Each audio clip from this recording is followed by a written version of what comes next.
Dans les ténèbres d'une forêt oubliée, un groupe d'élus fit face à une abomination que le monde espérait ne plus jamais revoir.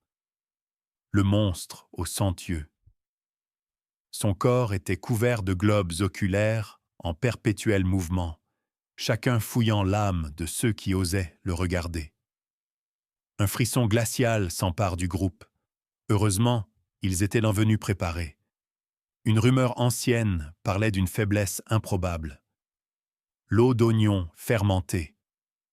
Avec une bassine de ce breuvage infect, ils attendaient l'inévitable. Et quand la bête surgit dans un souffle morbide, le silence se brisa. Ce fut Kaël l'audacieux qui attaqua le premier. Il tenta une approche furtive, mais la créature réagit, ses 100 yeux s'illuminant d'une lumière malveillante. Riven le foudroyant prit le relais, mais à peine eut-il levé son arme qu'il fut balayé d'un revers invisible. Il ne restait alors plus que Drax le silencieux, seul, face à l'horreur. Tremblant, le monstre recula, prit le fit un pas.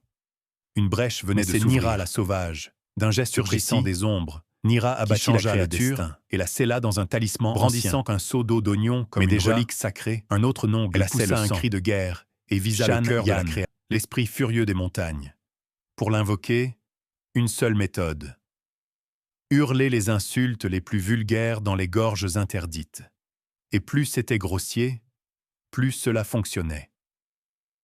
Le groupe s'exécuta, en vain, jusqu'à ce que Drax, libéré de ses chaînes, lâche une tirade si impie que la montagne elle-même frémit.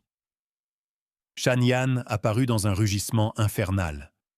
Sa fureur était telle qu'aucune arme ne semblait pouvoir l'atteindre. Mais Kaël, le stratège, comprit l'instant. Utilisant l'écho des parois, il trompa la bête et la fit chuter. Nouvelle victoire, nouveau saut. Mais déjà, un autre nom s'imposa. Murka la purificatrice, gardienne d'un temple sacré et ennemie jurée de toute impureté. Leur plan ? Utiliser la saleté comme appât. Riven lança le piège. Murka surgit, furieuse, croyant son sanctuaire profané. Mais l'assaut échoua, et Riven fut neutralisé. Alors que tout semblait perdu, Nira fit de nouveau face. Armée d'un pistolet à eau rempli d'élixir pur, elle visa juste.